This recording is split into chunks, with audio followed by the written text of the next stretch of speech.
Okay, how to become internet proof. Several angles on this, our dear friend the internet. Right, I think the first one to get to is that the internet is not competition. And it's not competition for a host of reasons, but one of them is the fact that you can't compete with it. People who are buying from the internet are already buying from the internet. The only time you get to know when it might be a point of competition is when somebody turns up on your doorstep and says, I can get it on the internet for this. But even then, that's a very different proposition. Because why haven't they already bought it? You know, there's something going on. Either they can't get it fast enough, they don't quite trust the supplier, you name it. There's a whole load of reasons which put you in a different place because you're giving them value and confidence. Sorry, you're giving them confidence and therefore value that they don't get on the internet itself. So it isn't strictly competition. It's an entirely different custom proposition. It's a bit like the Argos model. Yeah? This is about transactors. I know enough about computers. I'm perfectly capable of deciding what new laptop I need, or what external drive I need, or what USB, blah, blah, blah, blah, blah. Yeah, I know my stuff. It's not I don't like you. It's not I think you're rubbish. It's just I don't need you. Yeah? That's all they're saying. And people are going on the internet, and to some extent there are people who know what they're doing, and there's other people, of course, who are playing on the internet that we all know and make bad decisions. Whatever that as it may. There's little to reassure the customer either. And it's low priced, yeah, because there is no value add. About the most value add you get is reviews that customers have written about the business themselves. Yeah? About the product. Well, it arrived on time, it wasn't broken, and yeah, it works okay. In fact, that tells me about that, it doesn't tell me about the business. And it's low price because it is pure competition. These marketplaces, Amazon, eBay, the Tesco site, somebody else was surprised. The Tesco site is a marketplace as well, which I believe, and operates. The only way that people can mark themselves out from anybody else is on price. It's a ruthless, horrible place to be. I don't know if we've got any customers in here at the moment who are mainly internet based, but I know that they view the world in a particular way. I mean, it is a hard, hard world that they're in. It's not the answer to everybody's woes, getting an eBay shop. So, being internet proof. Can you price match it? Not really. Because we've seen how if you start discounting, how that rips profit out of the business really, really fast. Yeah, it'll bring in the wrong customers. You just get the price hands, so the people who are looking for the cheapest all the time. And it goes back to, again, this business to do with your reputation. It is entirely incompatible with everything that you stand for, to be the cheapest, to be cheap, to match you on the internet. Yeah? Because are you worth more on the internet? Yes, you are. Maybe the customer sees it differently, but you are worth more. Instead, stress and be proud that you have better service. Be able to explain that clearly. Don't be afraid. It sounds a bit platitudey, doesn't it? Let's find out what that means. Okay, so here he is. I can get it cheaper on the internet. Metaphorically, it is a come to you, isn't it? What are you going to do about it?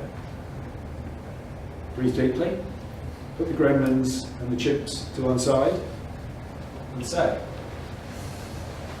I'd love to help you, but you need to understand the differences.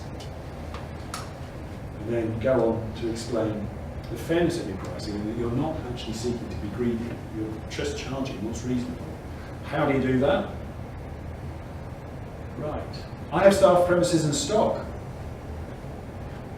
to upkeep, but they don't. Well, that's your choice, isn't it? This is where it gets clever. This is where you need to start saying things like, so you can touch and see my products, they're here. Yeah? It's not just an image on a website. That's value in that. You can discuss and try it out before you buy. Yeah? I can have a go with this. It's actually got quite a nice feel because I like the way the buttons work. Yeah? When I take the batteries out, yeah, that's good. I like that. That feels like it's actually been well made rather than tacky. Yeah? Which I'll only know once I've bought it and it's come through the post. You can discuss and try things before you buy rather than rely on the website blurb. Is the website blurb going to say, this is a cheap and tacky product, but when you buy it, you'll feel like you've got rubbish?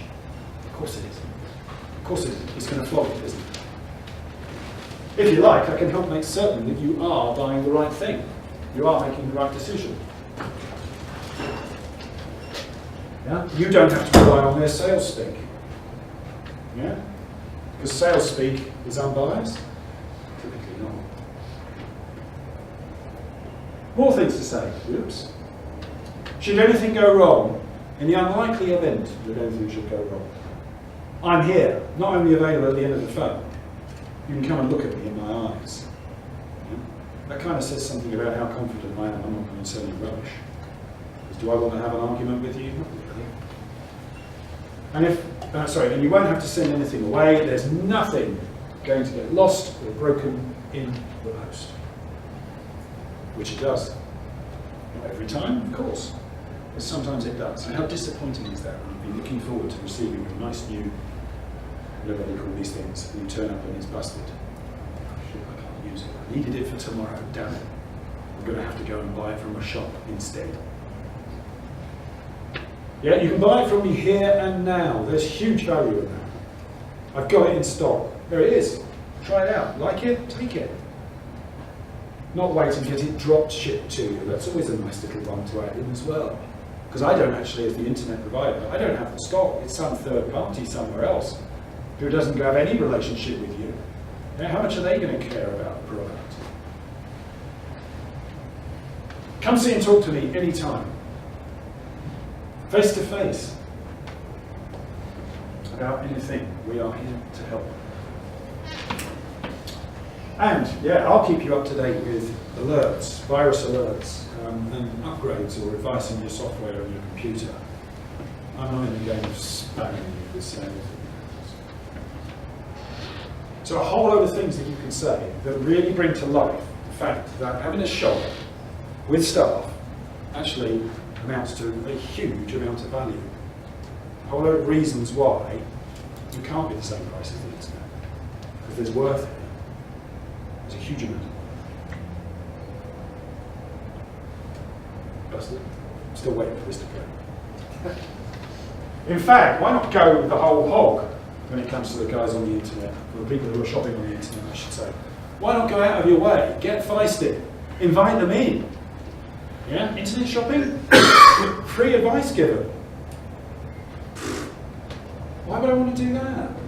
What I'm doing is spending time for customers to go and spend their time buying something that I won't be able to sell to them. Well, all I would say is, would you prefer to have the chance to build a relationship with people or not? Yeah?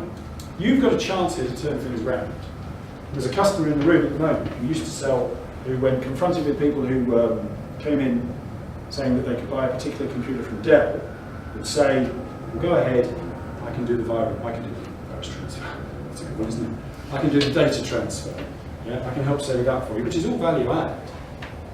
But he changed his approach and he turned it into, which model are you looking at? Let's call it up, let's have a look.